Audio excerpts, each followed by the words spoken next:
Welcome to Supernatural Japan, the podcast where we dive into the strange, the chilling, and the unexplained stories from across Japan.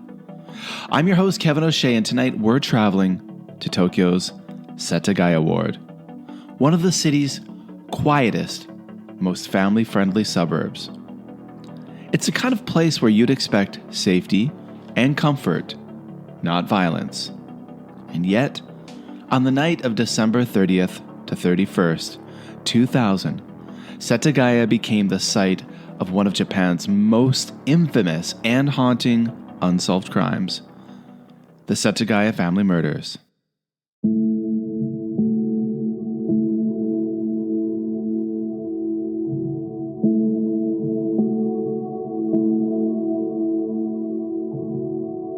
Setagaya is a residential district in western Tokyo.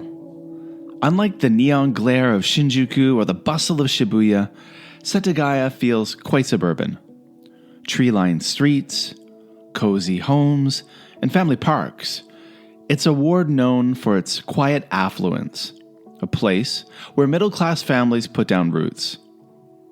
In December 2000, it was especially peaceful. New Year's was approaching.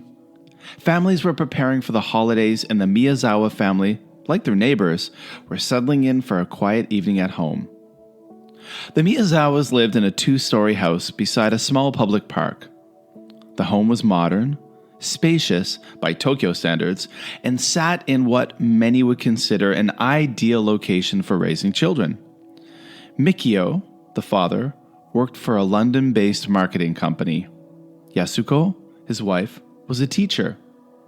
Their children, Rei, an 8-year-old boy, and Nina, a 6-year-old daughter, were bright, playful, and well-liked.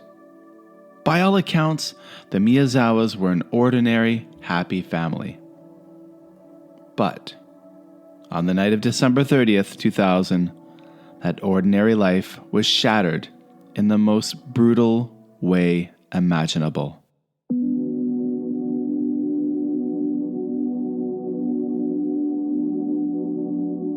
Sometime around 11:30 p.m., an intruder slipped into the Miyazawa home through a bathroom window that faced the park. Investigators believe Mikio heard the noise and went to confront the intruder. And what followed was a violent struggle. Mikio fought hard. His body was found at the bottom of the staircase, stabbed multiple times, his knuckles broken from defensive wounds. But the killer pressed on. He moved upstairs, where Yasuko and Nina were sleeping. Both were stabbed repeatedly with a sashimi knife the killer had brought.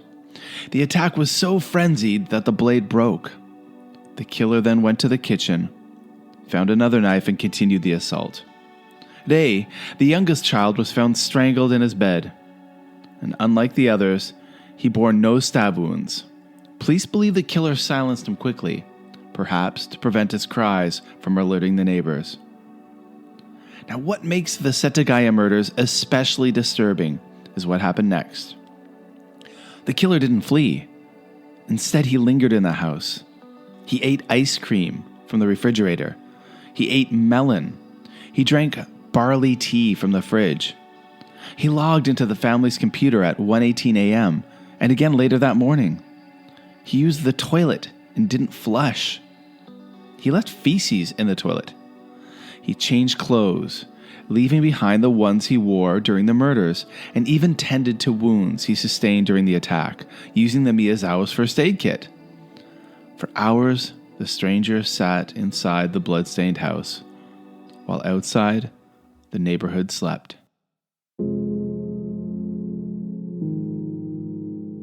The next morning, when Yasuko's mother couldn't reach the family, she went to the house. What she found was a scene of unimaginable terror. Police were called, and what they discovered left them stunned.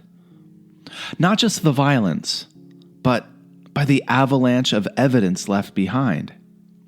The killer had left fingerprints on multiple surfaces. DNA samples were recovered from bloodstains, clothing, and the sashimi knife. He left footprints from 2 different pairs of shoes. One, a Japanese brand, size 27 centimeters. The other, a Korean-made Salinger slip-on that was almost never sold in Japan. His abandoned clothes included a Uniqlo jacket traced back to a store in Kanagawa.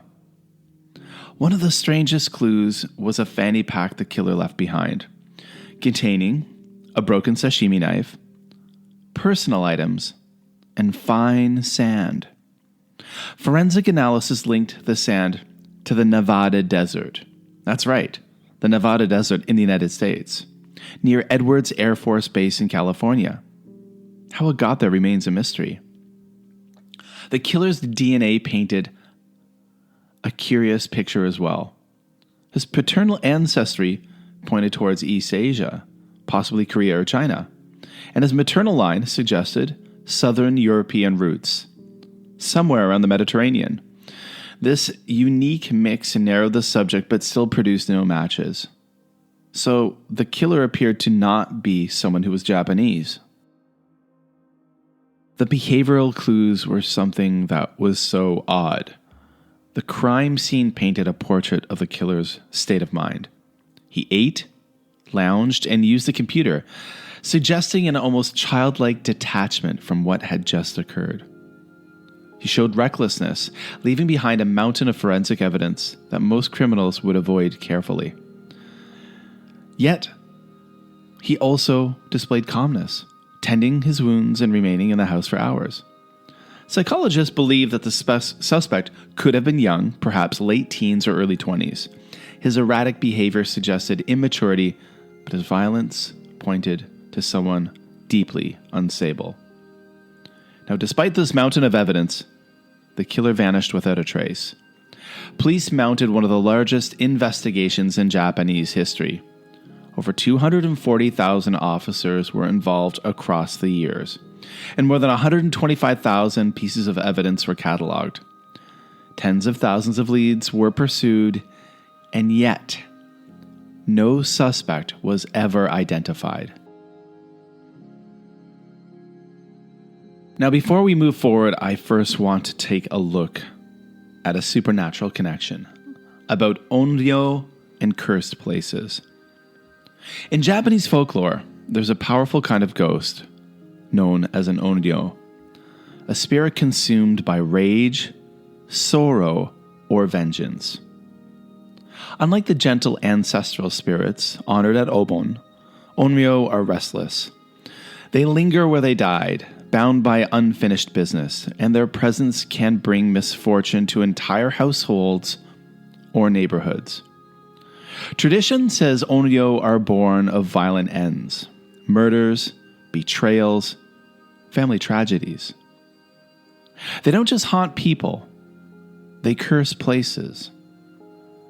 A heavy silence, strange sounds, nightmares, or shadowy figures are all signs of their presence. When you look at the Setagaya case through this lens, the tragedy takes on another layer. A family annihilated in their own home. A killer never caught. Justice never served. And for many, this is exactly the kind of violence that ties spirits to the living world. Some locals whisper, this is why the Miyazawa house feels cursed.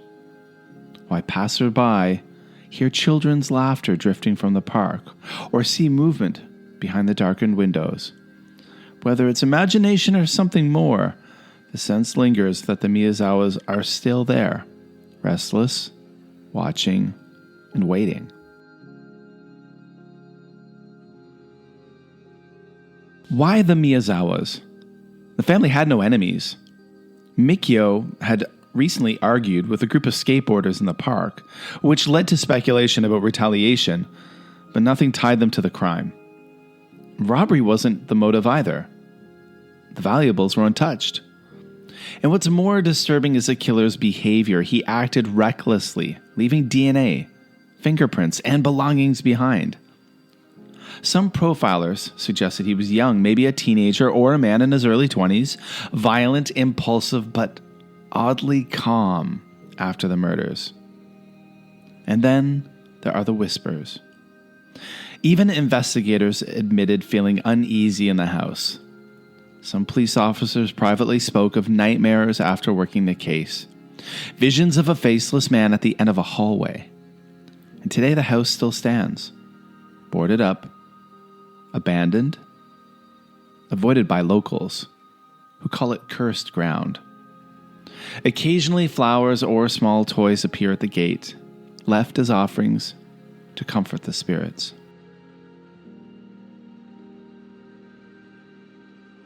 The Setagaya Family Murders remain one of Japan's darkest unsolved mysteries.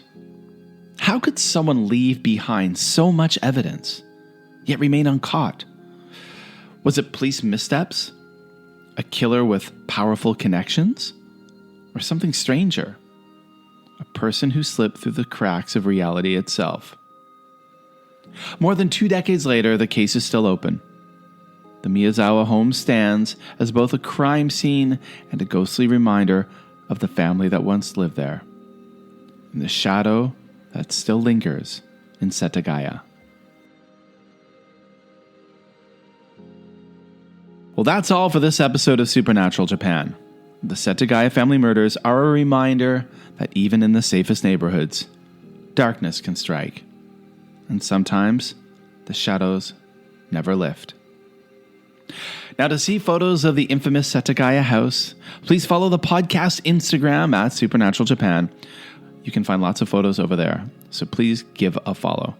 Check out our Facebook group as well, and there will be photos of the Setagaya house and photos attached to this crime case, true crime case. That was a challenge to say. Over there on the Instagram, or I should say on the Instagram and the Facebook group as well. You can follow me, your host, Kevin O'Shea, over on Blue Sky at Mad for Maple. I'm on Blue Sky and X, and I post lots of spooky things, but I mostly post. I'm having trouble speaking here. I post? That sounds very Canadian of me. I post things that are mostly not creepy. Not creepy at all. Now, it is spooky month, everyone. It is spooky season. It is October. So again, this is a month to help our podcast grow. Please repost the podcast. When I share episodes on social media, please reshare them. If you're on a Facebook group about Japan travel, please share this podcast over there.